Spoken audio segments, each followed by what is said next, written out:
దొంగోట్లతోనో గెలిచారనే అనుమానం నాకున్నది. అది ఎందుకంటే రాహుల్ గాంధీ బయట పెట్టిన రుజువులు చూస్తుంటే ఒక్కొక్కడికి ఓటు జగిత్యాలలో ఉన్నది, కరీంనగర్లో ఉన్నది, చొప్పదండిలో ఉన్నది, వేములవాడలో ఉన్నది. ఎట్లుంటుందయ్యా? పొద్దున్న లేచాడు 4 నియోజకవర్గాల్లో ఓటేసిండు, అందుకే బండి సంజయ్ గెలిచిండు. లేకుండా బండి సంజయ్ గెలిచే మనిషి లేదు. తనకు తాను బీసీ నాయకుడని చెప్పుకుంటాడు.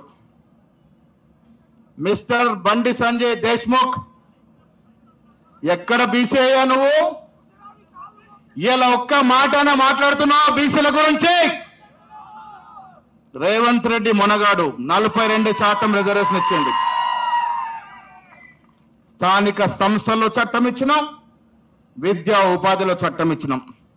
ఒక రెడ్డి బిడ్డ ఉండి రేవంత్ రెడ్డి చట్టాలు తెస్తే మున్నూరు కాపు ముద్దు బిడ్డ అయిన బండి సంజయ్ ఏం చేస్తున్నావా? నువ్వు ఢిల్లీకి వెళ్ళి కిషన్ రెడ్డి కాళ్ళకు మడుగులు వచ్చుతావా?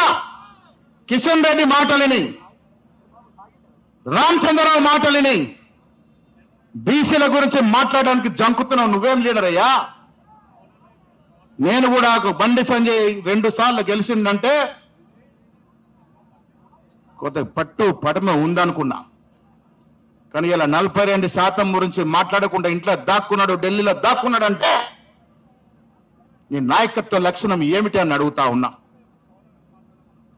బండి సంజయ్ బీజేపీ అధ్యక్షుడి నుంచి తీసేసిన రోజున ఈ మహేష్ గౌడ్ గలమెత్తిండు, ఎట్లా తీస్తారు మా బీసీ బిడ్డనని. కానీ నీకు ఇవాళ సోయి లేదు. బీసీల గురించి